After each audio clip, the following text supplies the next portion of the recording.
Hello, hello, hello. So, I am sat in the Lucky Chance in Frome with the Wise Children training team at the end of 3 weeks of intensive workshops. And I am joined by Riddell. Hi, Riddell. Hello. What do you do, Riddell? I do organising. I've made sure everyone's got here on time with a smile on their face. I think I've succeeded. You certainly have. Helen? Hello. What do you do, Helen? I am stage managing the space, which has been really fun, making props out of cardboard and tinfoil for scenes that we're putting together. And then I've also been writing up some exercises for the educators so they can take away activities with them to do with their classrooms. Can we just have a moment for Helen's foil axe? That was the best prop work I've ever seen. It was one of the best props, and it had such a short handle.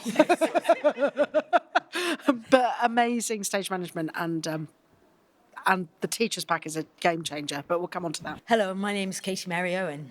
What are you doing at the training school? No idea. No, I do ball games and improvisation, and I also caretake the space.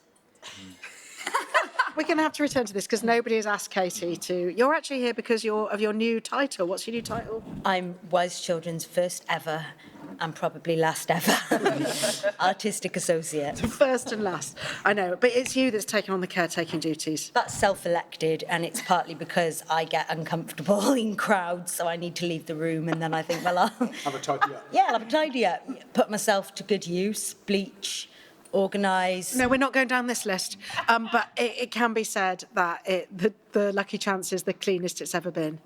We've got John Leader. Hi, John. Why, hello. What have you been doing with us? I have been doing all things movement and puppetry, captain of good looks, captain of bringing vibes, the sauce dealer, vibes bringer, just man about town, you know. It's been really tough, but someone has to do it. We got Ian Ross. Hi, Ian. Hello. What have you been up to?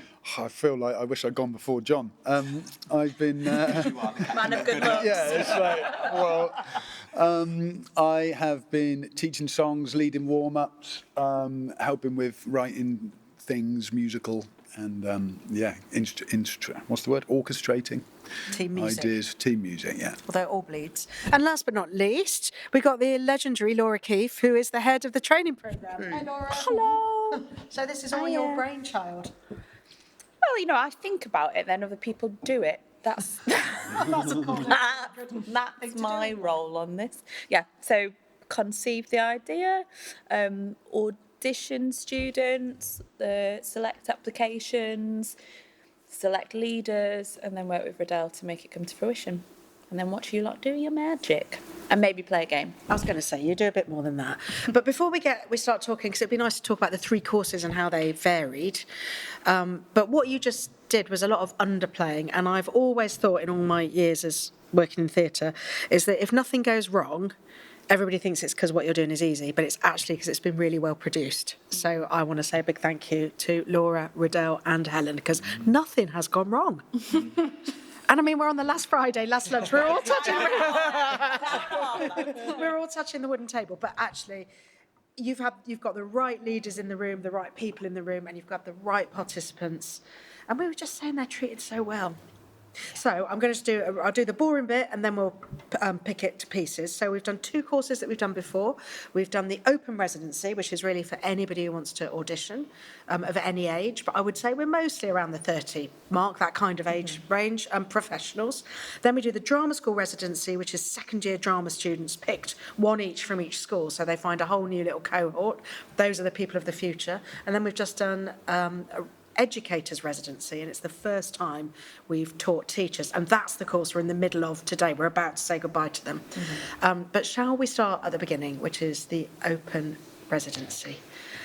Tell us a bit about it, Laura. So, the open residency, we openly advertise, clues in the title, and we advertise it to performers across the UK, maybe international, I don't think we've had that yet. And anyone that is interested in how we work and perhaps hasn't found their place in the industry yet. So they tend to be graduates. It could be people that are about to go and audition. It could be people that have left the industry and returning.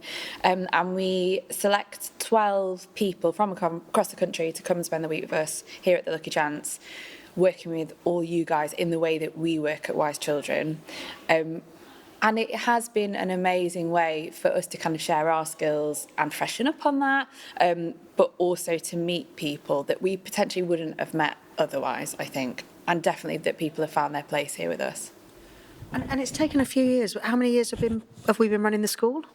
The school has run... I'm looking at Helen, who used to produce the There's school. a bit of Wise Children DNA here because Helen, who I've known since she was my ASM, then DSM at the Globe, and then became the first producer of the school, and is now a phenomenally successful and published author.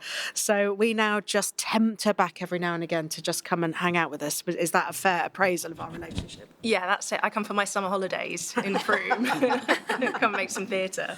But what's amazing is you started the school. So how many years ago did the school kick off? Well, I started... 2018, there were some courses. I think I came on board in 2019. And the first course in Frome was 3 years ago. Is this Yeah, this is our fourth year in Frome? Cool. Yeah, so we ran the Open residency and the Drama School residency for 4 years now. And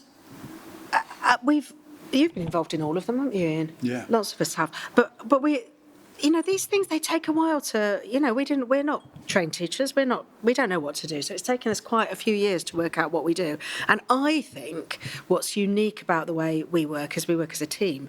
You can't really pull one element out and say, let's just talk about this. And I think that's really exceptional. And I think you've pulled together a really exceptional team because we all blur, don't we? It's like I have a story, Ian writes some songs. You also know how to tell story through movement. John's creating movement. John works so freely and gets everybody in their bodies and on their front foot so that you get the room really ready and then creating work with them. Katy's been doing improvisation. And then we're literally making theatre with them on the hoof, aren't we? And I think that will be what is unique about it for all 3 courses. I think people that are out working probably aren't used to having just a full company all-day call. They'll get called in different times. They're probably not used to working having so much like movement and music and impro integrated. I think in drama schools it's definitely like quite regimented and you do this bit or you do this And you have bit. different outfits. That's what makes me... Yeah. When I think about my old days at drama school is we had a skirt to wear for period dance and then it was... and then a leotard for this. Yeah, exactly. And then loose clothes, So it's amazing, isn't it, to think that you have a different class for everything and we mix it all up. And as the devising happens, it's totally mixed up, isn't it? As we're jumping in, it's like a theatre tag team. It's one of the most beautiful things of the weeks, even through all 3, is seeing people from the first day through to the end of how freely they play across the board and how people are just ready. We always call it like we serve the ball and people are all ready to hit it. Everyone's fielding, everyone's front-footed and ready to play. I think that's been one of the joys that I've always loved in all the years of seeing that change from day one to pretty much creating an ensemble by our final day. And that's the thing we've gotten pretty good at as well, isn't it? Like these 3 weeks, you realise that actually 3 completely different groups of people and 3, like at the end of the week, everybody is noticeably empowered.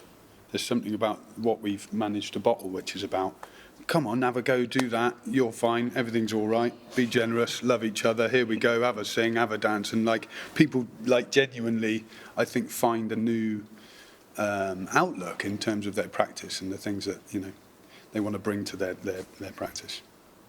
And I'm going to probably I'm tired and I'm a bit emotional, but what is amazing, isn't it, is that I think we're really good at creating the space for creativity, the environment for creativity, and then we give the skills, and people often say, I can't dance or I can't sing, and we go, don't worry, nobody can do everything, just jump in, and then you create that ensemble and that can-do thing.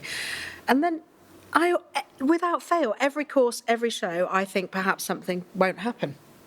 And without fail, it does. That's what's amazing, isn't it? And I often talk about the magic of theatre, but it's also really easy, isn't it? Is if you work hard and dig in and learn the skills and practice and get brave enough to play, which is what Katy's been working on as well, is that it will happen, and throw in some theatre nous and a really beautiful story, and the magic comes. But it's the conditions of that as well, isn't it? And the brilliant thing about this that you mentioned as well is how well they're looked after. They come into a lovely country town in Somerset. A lot of them get their digs sorted out, get a nice meal, they get a drink when they arrive. You know, the whole conditions for it start really well as well, don't they? And then, I mean, that's just a great place to... Generosity breeds generosity. We should talk a bit about that. But I definitely think, you know, we're all I've thought so many things in my life, but we're all capable of all things. We're all capable of being bloody awful, and we're all capable of being fantastic. And actually, there's something that I think Wise Children do really well, is that we create an environment in which we are, on every day, at every step, we're challenging everybody to be the best that they are. And I'm not talking about in terms of success, but in terms of... And that does become maths, doesn't it? If you have a room full of people that are consistently saying, yes, we can do this, we care about this, that it becomes... And I got all moved today that we're in a church. And it was like a church, wasn't it? Yeah. Talk to us about the hospitality, Laura and Riddell, because in the early days, all courses were paid for, and then we went through lots of iterations of some people not paying, some people doing it. But tell us what we've ended on and why. So do the different courses have different financial structures, and people pay different things? So for the open residency, which is the open call one we were talking about just a minute ago, we offer full bursaries, no questions asked, for anyone who needs it. So there are people that are coming along that can pay for their accommodation, contribute towards their food. They do, but if not, we cover it all, and we put them all up in these beautiful houses in Frome, and everyone has a really great time and always ends up being best friends. With the drama schools, because they're students, we don't want any of them to pay, so we build a financial relationship with the schools, so they sponsor a student to come. And it's different with the educators. They do pay a fee, but it's definitely reduced given the amount that they're getting. Subsidised is the word I'm looking for. Well, and fair enough, because they're working. Yeah. Fair enough. But as the artistic director now, it's a really interesting journey we've gone on, because it's all about access and barriers. How do you get the right people in the room, and how do you make sure that the right people aren't even getting to the application stage? And we quickly realised that, as Riddell says, we lose money. So you're not talking about making money, you're talking about how much money you lose and what you get for that loss. And actually we have discovered that generosity and removing barriers will get the right people in the room. And I think it's been amazingly successful. So well done. It is things that we've implemented in Wise Children, because we're a touring company, because we work with freelancers. Like, we all know the stress of finding accommodation, particularly if you're on like weekly touring, booking all your train fare, not having your oil and salt and pepper from your house that you would have to take. But so particularly for the students, we're just trying to take any of those obstacles away and that stress away, so we can create magic in the room. Like, it isn't by accident. We're thinking about like every element and area of the day. So Riddell has a very hard job, but like for some of them we'll book everyone's accommodation, everyone's travel. With the students, we make sure they've got enough money each day to go and buy their lunch. We do provide like lunches and meals, but it means that then their heads are just in the room and they're not stressing about anything else. And long term, we're creating a community of like-minded people that are impacting the industry and feeding into Wise Children. So it's a great investment. Yeah. And they see the benefit of those core things, and looking after each other and providing good conditions. And of course, we are funded by Arts Council England, and that is exactly what that money should be spent on. So, as artistic director, I sit here really proud and certain that we're doing the right thing. Let's talk about the drama school residency, because they're much younger, aren't they? So drama school residency was at the same time as the open residency, and I should give credit. That came from Alra closing down. So it was a drama school that I had worked at, and they were closing down, and I was speaking to one of their tutors who was saying, wouldn't it be brilliant if Wise Children offered something? And there's been various awards in the past. There's like a Spotlight Award. There's what's the radio one? Carlton Hobbs. So various kind of like things that are awarded to third-year students at drama school. And we are inundated with requests to go and watch showcases. which is great, but we're probably not going to be able to identify if someone is for us from a 1 minute monologue or like a duologue. So we were like, how can we engage with all the drama schools, try and start to see the graduates, but in a way that suits us? And that didn't feel like working with third years or kind of going and doing traditional auditions and showcases. So that's why we created the drama school residency, and why we specifically work with second year, so the heads aren't in leaving or getting casting directors or agents to come and see their work.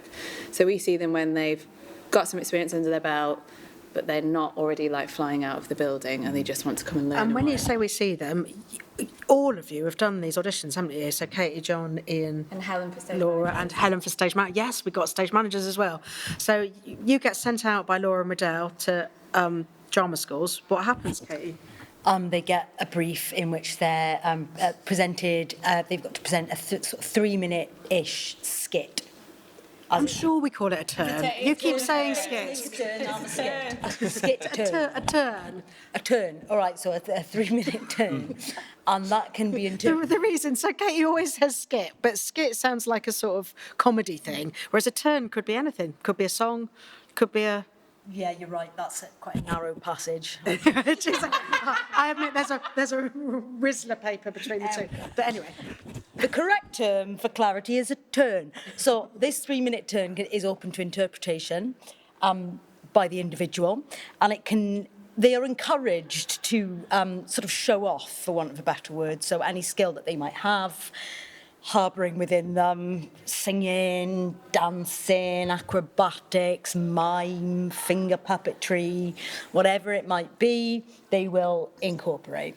I mean, I have seen some surprising things that will never leave me. But the amazing thing is that you guys, my trusted, I always think it's like on The Apprentice, he has his, I'm like Karen Brady, and you choose one person from each drama school who you think would chime with the way we work. It's not even picking the best one, is it? It's picking the person that we think would thrive in this environment. But isn't that amazing? So they get to meet 11 other second-year students from different drama schools and have a really profound, intense, surprising experience. That would have changed my life when I was at drama school. It would have... Well, it happened to me, but I had to find it. And it took me years and years to find new ways of working and my tribe. And then I had to make my tribe. And now I have to wear the outfit. But what I'm saying is... Listeners will never know. I know. But that I think that is a game changer. And I think they do... You're sort of in a box by the time you're in the second year, aren't you? That you're largely quite young, and then the drama school will really have decided who you are, whether you're classical, whether you're text, whether you're beautiful, whether you're a shiner, whether you're a shyer. And it's really hard to change those archetypes, isn't it? And I feel that they can step into this room where nobody knows them and reinvent themselves. And I think we see such an amazing... You were talking about it every week. We see such a blossoming, which just comes with trust and doing it and confidence. Yeah, I was surprised actually this year with the second years at the sort of level of group, for want of a better word, fear. The thing, like lots of that sort of institutional way of looking at, learning about drama, how that sort of boxes people in. And I was quite surprised in a way that I hadn't in other years, especially with confidence in ideas or stepping up. They're not quite sure where they are, or I think they get a rough time of it.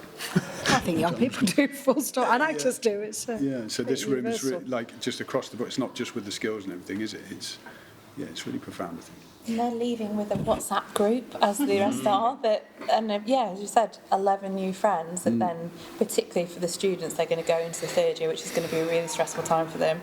And they're going to be able to speak to people that are going through a similar thing, but outside of the small bubble they're in a drama school.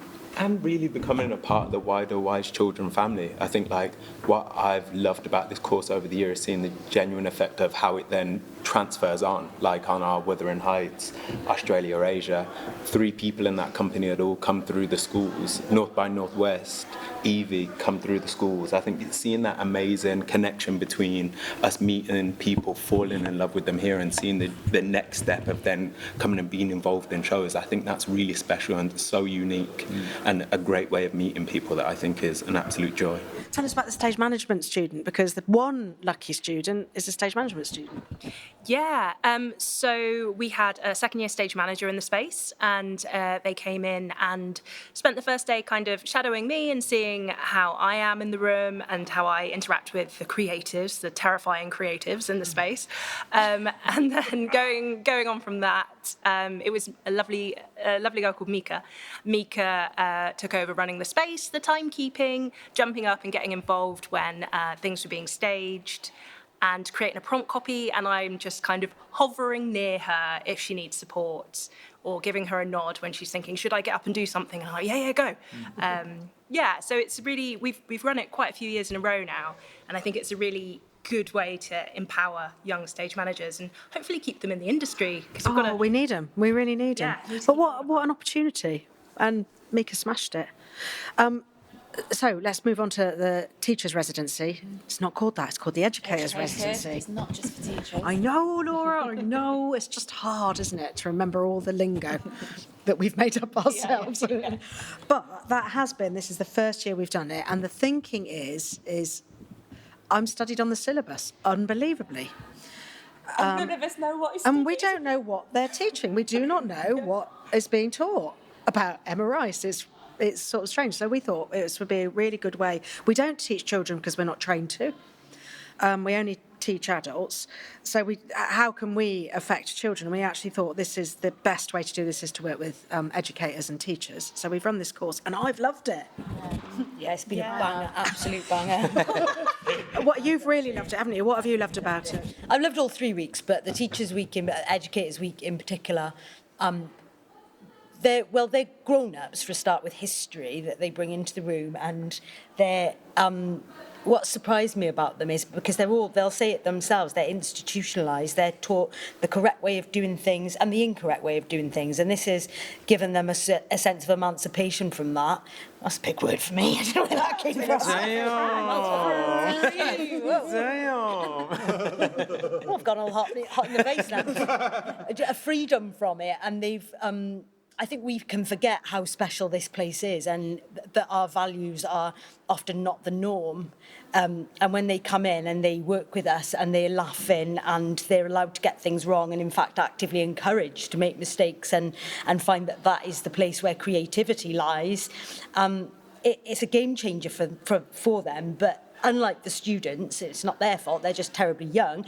They've got all their stories and histories that they bring into the room, and it's quite moving. And they've just performed a piece for us using their own words. There's 20 of them, 20 little speeches, all playing the same character, all phenomenally different, all really truthful. And the level of commitment that I've witnessed in them has reminded me of how, as actors, sometimes we think we're being committed, but we're actually not.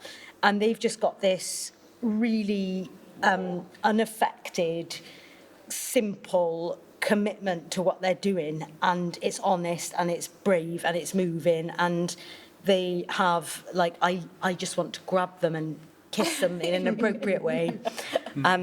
I just think it's been a really sort of moving week. I cried this morning. Yeah, so I think it's very humbling because also we all lead, and they are leaders, and they do it just by themselves, sometimes with like 35 kids. And to then put yourself in the role of a participant, and you standing up on stage and singing and dancing and making yourself vulnerable when you're older, I just think as Katy said, it's really brave, and it's a really great reminder to us about what we're asking our performers to do, I think. I've really, I feel that this year in particular, it's really made me consider my process and our process, and look at it with a bit more respect, actually. I think because we work quite instinctively, we often go, it doesn't matter, it's just what we do, we play games. And actually it's been quite moving as well to think, not only is what we do important and works really well, but we've all worked really hard at it. This is decades of shared experience, decades of it. And I feel really proud. And certainly with the educators, and in fact, with all of them, one of the things that I talk about all the time and feel really passionately about, because I was an actor, is that we really don't have criticism in the room. And I think that's quite radical. I think it's really radical in education. I think it's really unusual. And what I always say is you don't need to talk about a bad idea. You just have to never mention it again. Don't need to label it, because that... And we know that. Everybody listening to this podcast will remember a teacher or somebody saying something to them about not doing something right that they have carried with them for the rest of their life.